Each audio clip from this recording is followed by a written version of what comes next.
খবর শুনছেন দৈনিক সংবাদ চ্যানেল থেকে। আজ জানাবো পশ্চিমবঙ্গ, দেশ এবং বিশ্বের বাছাই করা সমস্ত গুরুত্বপূর্ণ তাজা খবর। শুরুতেই জানিয়ে দেব সংবাদ শিরোনাম। মমতার দেওয়া বঙ্গবিভূষণ কেড়ে নিলেন শুভেন্দু। নেতাজি সম্পর্কে কুমন্তব্যের পর ব্যবস্থা অনন্ত মহারাজের বিরুদ্ধে। নেতাজিকে নিয়ে কুরুচিকর মন্তব্য, অনন্ত মহারাজের বঙ্গবিভূষণ সম্মান কেড়ে নিল সরকার। মুখ্যমন্ত্রীর নির্দেশে নেতাজি অবমাননায় কড়া ব্যবস্থার পরেই শ্রমিক ভট্টাচার্যের নাম টানলেন অনন্ত। অ্যাপে পরিচয়, 10 মাসের বিয়ে, মৃত্যুর আগে স্বামীকে শেষবার কি বলেছিলেন এনআরএস এর নার্স। নেতাজি সুভাষচন্দ্র বসুকে নিয়ে মানুষের আবেগ যদি আহত হয়, কি জানালেন শ্রমিক ভট্টাচার্য। অনন্ত মহারাজের বঙ্গবিভূষণ কার্ল রাজ্য, মুখ খুললেন ঋতব্রত বন্দ্যোপাধ্যায়। কাউকে গালি দিইনি, শুধু ইতিহাস বলেছি। নেতাজি ইস্যুতে মুখ্যমন্ত্রীর হুঁশিয়ারির পরও অনড় অনন্ত। দমদমে হাড়হিম ঘটনা, বাড়িতে ঢুকেই শিউরে উঠলেন লোকজন। 2 দশক পর ফের প্রথা ভাঙলেন মুখ্যমন্ত্রী। স্বাধীনতা দিবসের প্রাক্কালে শুভেন্দু অধিকারীর স্পেশাল বার্তা। জালে নির্মল, কোথায় সোমনাথ। অভয়া শ্মশান কাণ্ডে ছিল নাম, বেপাত্তা প্রাক্তন চেয়ারম্যানকে নিয়ে মুখ খুললেন প্রতিবেশীরা। ঝাড়খণ্ডে প্রশ্ন ফাঁস বিরোধী আন্দোলনে অশান্তির ঘটনায় এফআইআর, পুলিশের নিশানায় 300 জন অজ্ঞাত পরিচয়। মহিলাদের বছরে 50,000, নির্বাচনের মুখে যোগী রাজ্যের নয়া প্রকল্প, ভোট কেনার চেষ্টা তোপ অখিলেশের। 20 বিদ্রোহী সাংসদের ভবিষ্যৎ নিয়ে বড় মোড়, স্পিকারের উপর ভরসা না রেখে সোজা সুপ্রিম কোর্টে যাচ্ছে তৃণমূল। কলকাতায় নয়, প্রথম মুখ্যমন্ত্রী হিসেবে স্বাধীনতা দিবসে বাংলার এই গ্রামে তেরঙ্গা ওড়াবেন শুভেন্দু। পাঞ্জাবের অখণ্ডতার ওপর সরাসরি আক্রমণ, স্বর্ণ মন্দিরের পর ফের সুখবীর সিং বাদলের ওপর হামলার ঘটনায় তোলপাড়। জেলে বন্দি 6 বছরের ফুটফুটে কন্যা, পরিদর্শনে আসা আইএএস অফিসার করলেন শুধু একটা প্রশ্ন, গোটা জীবন পাল্টে খুদে। ঘটনা জানলে চোখে জল আসবে। 19 পর ফের বাংলাদেশের তরফে ভারতের কাছে এলো হাসিনাকে প্রত্যর্পণের অনুরোধ, কি জানালো ভারত। কাজ ঢের, কর্মী কম, আবাস যোজনায় সমীক্ষার মেয়াদ 15 দিন বাড়ালেন মন্ত্রী দিলীপ। স্কুল বিশ্ববিদ্যালয়ের সিলেবাসে এবার শ্যামাপ্রসাদ পশ্চিমবঙ্গ গঠনে তার ভূমিকার কথা পড়ানো হবে, মুখ্যমন্ত্রী শুভেন্দু। নেতাজিকে অপমানে মুখ বাঁচাতে অনন্ত মহারাজের বঙ্গবিভূষণ কাড়ল বিজেপি সরকার। চটি চাটা বনাম বুট চাটা, হাইকোর্টে কল্যাণ এজি তুমুল কাদা ছোড়াছড়ি। থামাতে আসরে ভারপ্রাপ্ত প্রধান বিচারপতি। হট্টগোলে পণ্ড সংসদ, লোকসভা রাজ্যসভার অচলাবস্থায় জলে গেলেও জনগণের 175 কোটি টাকা। কয়েক মাসেই উলটপুরাণ, বিজেপি সাংসদ অনন্ত মহারাজের বিরুদ্ধে চরম পদক্ষেপ করল সরকার, হইচই রাজ্য জুড়ে। অসুবিধা হলে ভলান্টারি রিটায়ারমেন্ট নিয়ে নিন, বেআইনি নির্মাণ কাণ্ডে 27 জনকে ব্ল্যাকলিস্ট করার নিদান অগ্নিমিত্রার। অনন্ত মহারাজকে কেন বঙ্গবিভূষণ বলতে পারবেন প্রাক্তন মুখ্যমন্ত্রী, শুভেন্দুর সিদ্ধান্তে স্বাগত ঋতব্রতর। নদীর পাড়ে বিবস্ত্র তরুণীর পাশে পড়ে পুরুষের দেহ, একদিন পর জানা গেল পরিচয়, শক্তিগড়ের রহস্য। এতক্ষণ শুনছিলেন সংবাদ শিরোনাম, এখন আসছি বিস্তারিত খবরে। 2026 সালের 21শে ফেব্রুয়ারি অনন্ত মহারাজকে বঙ্গবিভূষণ দিয়েছিল পশ্চিমবঙ্গ সরকার। নেতাজিকে নিয়ে সম্প্রতি কুমন্তব্যের অভিযোগ উঠেছে তার বিরুদ্ধে, তারপরেই সেই সম্মান কেড়ে নেওয়া হলো বর্তমান মুখ্যমন্ত্রী শুভেন্দু অধিকারী। নেতাজি সুভাষচন্দ্র বসুকে নিয়ে আপত্তিকর মন্তব্যের পর বিজেপি সাংসদ নগেন্দ্র রায় ওরফে অনন্ত মহারাজের বিরুদ্ধে পদক্ষেপ করল পশ্চিমবঙ্গ সরকার। তার বঙ্গবিভূষণ কেড়ে নেওয়া হলো। বৃহস্পতিবারই নবান্ন থেকে বিজ্ঞপ্তি জারি করে একথা জানিয়ে দেওয়া হয়েছে, অনন্ত আর নিজেকে বঙ্গবিভূষণ বলতে পারবেন না। 2026 সালের 21শে ফেব্রুয়ারি অনন্তকে বঙ্গবিভূষণ দিয়েছিল পশ্চিমবঙ্গ সরকার। তখন মুখ্যমন্ত্রী ছিলেন মমতা বন্দ্যোপাধ্যায়। বৃহস্পতিবার নবান্নের বিজ্ঞপ্তিতে বলা হয়েছে, রাজ্য এবং রাজ্যবাসীর প্রতি বিশিষ্ট অবদানের স্বীকৃতি হিসেবে এই সম্মান তাকে প্রদান করা হয়েছিল। কিন্তু পরবর্তী সময়ে কিছু বিষয় সরকারের নজরে এসেছে যা অত্যন্ত গুরুতর। তার ফলে অনন্তের এই সম্মান বঙ্গবিভূষণের মর্যাদার সঙ্গে সামঞ্জস্যপূর্ণ কিনা তা নিয়ে প্রশ্ন উঠছে। এই বিষয়ে যাবতীয় তথ্য বিবেচনা করে দেখা গিয়েছে, অনন্তের কাছে বঙ্গবিভূষণ থাকা এই সম্মানের মর্যাদা ও প্রতিপত্তির সঙ্গে সঙ্গতিপূর্ণ নয়। তাই তাকে দেওয়া বঙ্গবিভূষণ অবিলম্বে প্রত্যাহার করা হলো। এরপর থেকে অনন্ত নিজেকে বঙ্গবিভূষণ প্রাপক বলে পরিচিত করতে পারবেন না। কি কারণে বিজেপি সাংসদের বিরুদ্ধে পদক্ষেপ করা হলো বিজ্ঞপ্তিতে তা উল্লেখ করেনি সরকার। জানিয়ে দেওয়া হয়েছে, এরপর থেকে বঙ্গবিভূষণ হিসেবে কোনো সুযোগ সুবিধা তিনি আর পাবেন না। সংশ্লিষ্ট তালিকা থেকে তার নাম মুছে ফেলার নির্দেশ দেওয়া হয়েছে কর্তৃপক্ষকে। সম্প্রতি নেতাজিকে নিয়ে অনন্তের মন্তব্য নিয়ে বিতর্ক দানা বেঁধেছে। তিনি দাবি করেন, ভারতের স্বাধীনতায় নেতাজির কোনো ভূমিকা ছিল না, এমনকি আজাদ হিন্দ ফৌজের অপব্যবহার করেছিলেন নেতাজি, দাবি অনন্তের। এরপরে এই বিতর্কের আগুনে ঘি পড়ে। বুধবার মুখ্যমন্ত্রী শুভেন্দু অধিকারী নবান্ন থেকে একটি সাংবাদিক বৈঠক করে জানান, নেতাজিকে নিয়ে কুমন্তব্য করলে কাউকে রিয়াদ করা হবে না। রাজনীতির রং না দেখে পদক্ষেপ করবে পুলিশ, সেই মতো নির্দেশ দেওয়া হয় সাইবার সেলকেও। নেতাজির সম্মানহানি করে কে কোন পোস্ট করেছেন সমাজ মাধ্যমে তা চিহ্নিত করার কাজ শুরু হয়ে গিয়েছে। মুখ্যমন্ত্রীর ঘোষণার পর উত্তর দিনাজপুরে বৃহস্পতিবার এক যুবককে গ্রেপ্তারও করেছে পুলিশ। তার বিরুদ্ধে নেতাজিকে নিয়ে আপত্তিকর পোস্টের অভিযোগ রয়েছে। নেতাজিকে নিয়ে কুরুচিকর মন্তব্য, অনন্ত মহারাজের বঙ্গবিভূষণ সম্মান কেড়ে নিল রাজ্য সরকার। নেতাজিকে অপমান করার শাস্তি, সম্মান হারালেন বিজেপি সাংসদ অনন্ত। তৃণমূল জমানায় অনন্ত মহারাজকে দেওয়া হয়েছিল এই বঙ্গবিভূষণ সম্মান। নেতাজি বিতর্কে সেই সম্মান কেড়ে নিল বিজেপি সরকার। 21শে ফেব্রুয়ারি অনন্ত মহারাজকে বঙ্গবিভূষণ সম্মান দিয়েছিল তৃণমূল সরকার। নেতাজিকে অসম্মান করায় এবার এই সম্মান হারালেন বিজেপির সাংসদ। দেশনায়ককে অসম্মান কোনোভাবেই বরদাস্ত করা হবে না। নেতাজিকে নিয়ে অসম্মানজনক ও অবমাননাকর মন্তব্য করলে কড়া ব্যবস্থা নেওয়া হবে। বুধবার সাংবাদিক বৈঠক থেকে এমনই নির্দেশ দিয়েছিলেন মুখ্যমন্ত্রী। নেতাজিকে নিয়ে কুরুচিকর মন্তব্য অনন্ত মহারাজের। মুখ্যমন্ত্রীর কড়া বার্তার পর বললেন শ্রমিক ভট্টাচার্য। তো সম্প্রতি একটি ভিডিও ভাইরাল হয়েছিল যেখানে বিজেপির রাজ্যসভার সাংসদ অনন্ত মহারাজ নেতাজিকে নিয়ে কুরুচিকর মন্তব্য করেন। সোশ্যাল মিডিয়াতে অপমানজনক পোস্ট, বিতর্কের আগুন মুহূর্তের মধ্যে ছড়িয়ে পড়ে গোটা রাজ্যে, তোলপাড় পড়ে যায় রাজ্য রাজনীতিতেও। অনন্ত মহারাজ সেই ভিডিওতে বলেছিলেন ভারতের স্বাধীনতা সংগ্রামে কোনো ভূমিকা ছিল না নেতাজির, এমনকি নেতাজি আজাদ হিন্দ ফৌজের অপব্যবহার করেছিলেন বলেও মন্তব্য করেন তিনি। এরপরই শুরু হয় বিতর্ক, যদিও তিনি তারা মন্তব্য নিয়ে এখনও অনড়। নেতাজিকে নিয়ে লাগাতার যে মন্তব্য করে আসছিলেন তা নিয়ে সরব হয় বিরোধীরা। গতকাল সেই নিয়ে প্রশ্ন করে শুভেন্দু জানান, আইন সকলের জন্য সমান, পুলিশ আইনানুগ পদক্ষেপ করবে, তাতে প্রশাসন বা রাজনৈতিক দলগুলি হস্তক্ষেপ করবে না। নেতাজিকে নিয়ে কুরুচিকর মন্তব্যে ক্ষমা চাইতেও বলেন শুভেন্দু, পোস্ট সরানোর নির্দেশ দেন। প্রসঙ্গত উল্লেখ্য, মমতা বন্দ্যোপাধ্যায়ের হাত থেকে গত 21শে ফেব্রুয়ারি বঙ্গবিভূষণ পুরস্কার নিয়েছিলেন বিজেপির রাজ্যসভার সাংসদ তথা গ্রেটার কোচবিহার নেতা অনন্ত মহারাজ। উত্তরীয় পরিয়ে স্মারক তুলে দিলেন নেত্রী নিজে। সেই সময় অনন্ত মহারাজ ছাড়াও বঙ্গবিভূষণ সম্মান পেয়েছিলেন শিবাজি চট্টোপাধ্যায়, নচিকেতা চক্রবর্তী, শ্রীরাধা বন্দ্যোপাধ্যায়, গণেশ চন্দ্র হালুই, লোপামুদ্রা মিত্র, বাবুল সুপ্রিয়, ইমন চক্রবর্তী এবং শ্রীজাত। গতকালই নেতাজি সুভাষচন্দ্র বসুকে নিয়ে কুরুচিকর অবমাননাকর মন্তব্য প্রসঙ্গে কড়া নির্দেশ দিয়েছিলেন মুখ্যমন্ত্রী শুভেন্দু অধিকারী।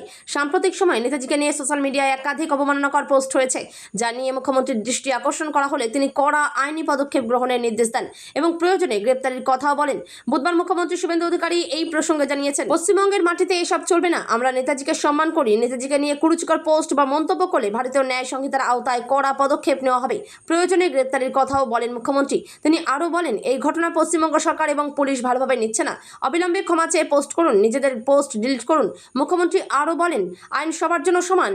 তিনি মন্ত্রী হন, সাংসদ হন, বিধায়ক হন, যে দলেরই হন, সরকারি কর্মী, পুলিশ কর্মী হলেও আইন সমানভাবে প্রয়োগ করা হবে। মুখ্যমন্ত্রীর নির্দেশের পরে নড়ে চড়ে বসে প্রশাসন এবং একাধিক এফআইআর দায়ের করা হয়। গ্রেপ্তার করা হয় এক ব্যক্তিকে, মুছে দেওয়া হয় নেতাজি প্রসঙ্গে করা শতাধিক অবমাননাকর পোস্ট। এরপরে এই বিতর্কে মুখ খুলেছেন বিজেপির রাজ্যসভার সাংসদ নগেন্দ্রনাথ রায় ওরফে অনন্ত মহারাজ, মূলত যার মন্তব্যকে কেন্দ্র করে এই বিতর্কের শুরু। কর্তব্যরত অবস্থায় এনআরএসের নার্সের রহস্য মৃত্যুকে কেন্দ্র করে বৃহস্পতিবার সকাল থেকে তোলপাড় বাংলা। ঠিক কি ঘটেছিল, কিভাবে মৃত্যু, সবটাই এখনও কার্যত ধোঁয়াশা। আত্মহত্যা না খুন তাও এখনও জানা যায়নি। তবে সূত্রের খবর, মৃতার স্বামীর বক্তব্যে বেশ কিছু অসঙ্গতি রয়েছে। তবে তাদের দাম্পত্যে কোনো সমস্যা ছিল না বলে এখনও জানা যায়নি। জানা গিয়েছে পূর্ব মেদিনীপুরের বাসিন্দা ওই নার্স, বয়স 30 বছর, একটি ম্যাট্রিমোনিয়াল সাইটে গাজিয়াবাদের এক যুবকের সঙ্গে পরিচয় হয় ওই নার্সের। 7 থেকে 8 মাসের মাথায় দুই বাড়ির সম্মতিতে 2023 সালে আইনি বিয়ে সারেন তারা। 2025 সালের অক্টোবরে সামাজিক বিয়ে হয় যুগলের। বিয়ের পর স্ত্রীর জন্য কলকাতা থাকতে শুরু করেন মৃতার স্বামী। তিনি পেশায় অ্যাকাউন্ট্যান্ট। সূত্রের খবর, বিয়ের পর থেকে দমদমে ভাড়া থাকতে শুরু করে ওই দম্পতি। আপাতত দৃষ্টিতে সুখেই ছিলেন তারা। কিছুদিন আগে বন্ধুদের সঙ্গে বেনারসে ঘুরতেও গিয়েছিলেন ওই নার্স। জানা গিয়েছে মৃত্যুর আগেও স্বামীর সঙ্গে কথা বলেছিলেন মৃতা। জানিয়েছিলেন টানা বৃষ্টিতে কলকাতার বুকে অনেক জল জমেছে। তারপর আর তাদের মধ্যে কথা হয়নি বলেই খবর। স্বামী ছাড়া আর কার সঙ্গে কথা হয়েছিল মৃতার তা জানতে মোবাইল খতিয়ে দেখছেন তদন্তকারীরা। সূত্রের খবর, মৃতার স্বামীর বক্তব্যে বেশ কিছু অসঙ্গতি মিলেছে। তাতেই প্রশ্ন জাগছে, যদি ঘটনাটি আত্মহত্যা হয়ে থাকে তবে এর নেপথ্যে দম্পতির মধ্যেকার কোনো দ্বন্দ্ব নয় তো। যদিও আত্মহত্যা না খুন তা স্পষ্ট হওয়ার পরই এই বিষয়টা পরিষ্কার হবে। উল্লেখ্য, নার্সের মৃত্যুর তদন্তে এনআরএস হাসপাতাল ও স্বাস্থ্য দপ্তর একটি অভ্যন্তরীণ কমিটি গঠন করেছে। নীলরতন হাসপাতালের ফরেন্সিক বিভাগের প্রধান, এমএসভিপি, নার্সিং সুপারিনটেন্ডেন্ট, ক্লিনিং বিভাগ সহ কয়েকটি বিভাগের প্রধানদের নিয়ে তদন্ত কমিটি গঠন করা হয়েছে। আগামী 7 দিনের মধ্যে রিপোর্ট দেবে এই কমিটি। নেতাজি সুভাষচন্দ্র বসুকে অসম্মান করেছেন বিজেপির রাজ্যসভার সাংসদ অনন্ত মহারাজ। পূর্বতন সরকারের আমলে তিনি বঙ্গবিভূষণ সম্মান পেয়েছিলেন। তিনি সেই সম্মান কেড়ে নেওয়ার সিদ্ধান্ত নিয়েছে পশ্চিমবঙ্গের বর্তমান রাজ্য সরকার।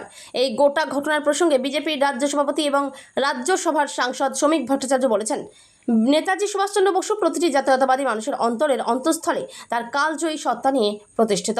নেতাজি নেতাদের নেতা। নেতাজি সুভাষচন্দ্র বসু ভারতবর্ষে উপস্থিত থাকলে এভাবে ক্ষমতা হস্তান্তর হতো না। রাজনৈতিক মত পার্থক্য থাকতে পারে, কিন্তু নেতাজি তার কালজয়ী সত্তা দিয়ে সমস্ত কিছুর উত্তরণ ঘটিয়ে দিয়েছেন।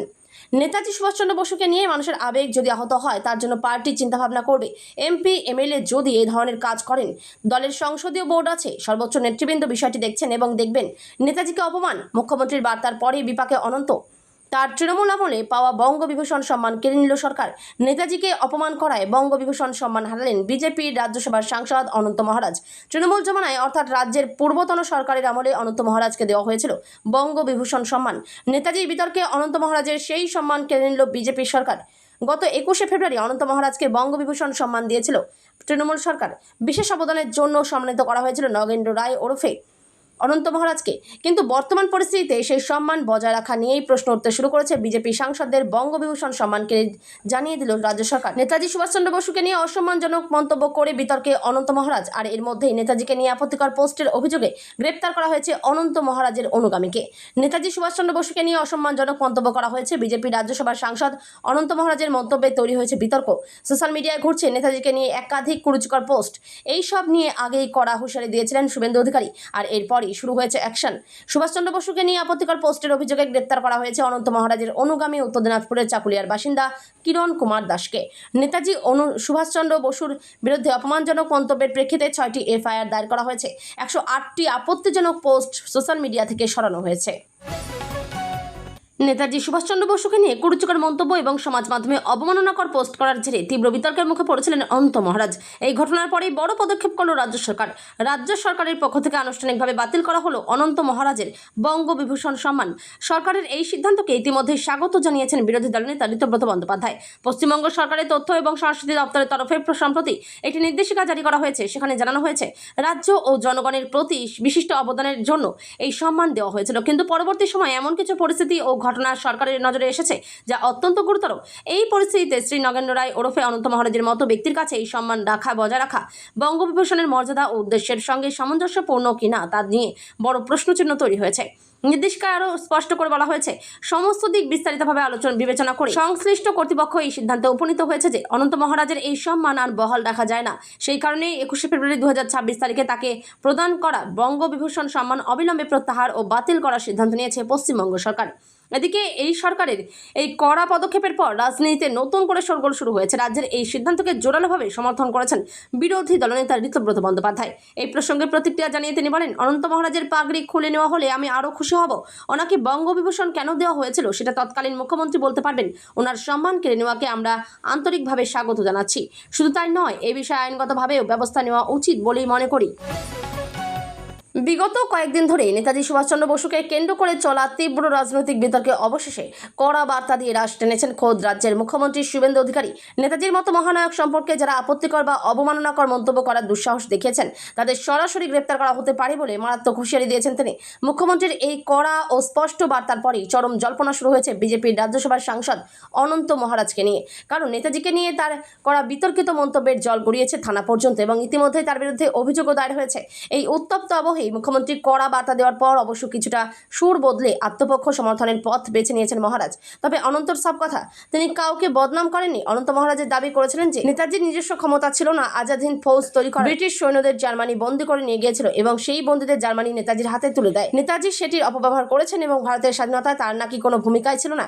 বুধবার এই সংবেদনশীল ইস্যুতে মুখ্যমন্ত্রী শুভেন্দু অধিকারী আইনি পদক্ষেপ ও গ্রেপ্তারের কড়া হুঁশিয়ারি দেওয়ার ঠিক 24 ঘন্টার মধ্যে কিছুটা সুর বদলাতে দেখা গেল অনন্ত মহারাজকে। তবে সুর কিছুটা নরম করলেও তিনি কিন্তু নিজের বিতর্কিত অবস্থান থেকে বিন্দু মাত্র সরে আসেননি। উল্টে নিজের বক্তব্যকে ঐতিহাসিক তথ্য বলে প্রতিষ্ঠা করার চেষ্টা চালিয়ে যাচ্ছেন এই সাংসদ। নিজের মন্তব্যের ব্যাখ্যা দিতে গিয়ে অনন্ত মহারাজ বলেন, আমি অন্যায় করে থাকলে আমার আইনি শাস্তি দেওয়া যেতেই পারে। তাতে আমার কিছু বলেনি, কিন্তু আমি তো কাউকে নিয়ে খারাপ কিছু বলিনি। আমি শুধু ঐতিহাসিক কিছু তথ্য সকলের সামনে তুলে ধরেছি। যে সময়ের কথা বলা হচ্ছে সেই সময় তো আর আমার জন্ম হয়নি। মুখ্যমন্ত্রীর হুঁশিয়ারি প্রসঙ্গে তার সংযোজন, মুখ্যমন্ত্রী প্রশাসনিকভাবে কি বলেছেন বা না বলেছেন সেটা সম্পূর্ণ তার ব্যক্তিগত বিষয়, কিন্তু আমি নিজের মুখ থেকে কোনো মিথ্যা কথা বা মন গড়া রূপকথা বানিয়ে বলিনি। কারণ আমি মিথ্যা বদনামও ছড়াইনি। যেটা ইতিহাস বইয়ের পাতায় রয়েছে সেটাই সাধারণ মানুষের সামনে বলেছি। আমি তো কাউকে কোনো গালাগালি দিইনি। ভয়ঙ্কর ঘটনা, কম্বলে জড়ানো অবস্থায় মৃতদেহ উদ্ধার হলো মহিলার। চাঞ্চল্যকর ঘটনাটি ঘটেছে দমদম ক্যান্টনমেন্ট সুভাষনগর এলাকায়। জানা যাচ্ছে দেহটি উদ্ধার হয়েছে মহিলার বাড়ি থেকেই। রক্তাক্ত সেটি কম্বল দিয়ে মোড়ানো ছিল। খবর পেয়ে ঘটনাস্থলে পৌঁছেছে দমদম থানার পুলিশ। স্থানীয় সূত্রে খবর, 2 বছর ধরে মহিলা বাড়ি ভাড়া নিয়ে থাকতেন দমদম ক্যান্টনমেন্টে সুভাষনগরে। মৃতের নাম জয়া প্রামাণিক। স্থানীয়দের দাবি ওই বাড়িতে একজন ব্যক্তির প্রায়ই যাতায়াত ছিল। এলাকার বাসিন্দারা তার আবার শারীরিক বৈশিষ্ট্যও দিয়েছেন। তাদের বক্তব্য, ওই ব্যক্তি লম্বা সুঠাম দেহের অধিকারী, প্রায়ই যাতায়াত ছিল তাদের। বেদিয়াপাড়ার ঝিল কলোনিতে থাকতেন তিনি। স্থানীয় সূত্রে খবর, মহিলার একটি 3 বছরের পুত্র সন্তান রয়েছে। কর্মসূত্রে একাধিক জায়গায় যেতেন। সেই কারণে শ্যামবাজারে মহিলার বাপের বাড়িতে থাকতো সেই নাবালক। পরে রাতে কাজ থেকে ফেরার পথে জয়া ছেলেকে নিয়ে যান, কিন্তু গতকাল ফোন করেও জয়া প্রামাণিককে না পাওয়ায় তারা এসে দেখেন জয়ার নিথর রক্তাক্ত দেহ মেঝেতে পড়ে রয়েছে। দেহে একাধিক আঘাতের চিহ্ন রয়েছে। খবর যায় দমদম থানায় পুলিশে। দেহটিকে উদ্ধার করে ময়নাতদন্তের জন্য সাগর দত্ত মেডিকেল হাসপাতালে নিয়ে যাওয়া হয়েছে। সিসিটিভি ফুটেজ সংগ্রহ করেছে দমদম থানার পুলিশ। এলাকাবাসীর দাবি, মহিলার পরকীয়া ছিল, তবে কি তার জন্যই খুন? তদন্ত করে দেখছে পুলিশ।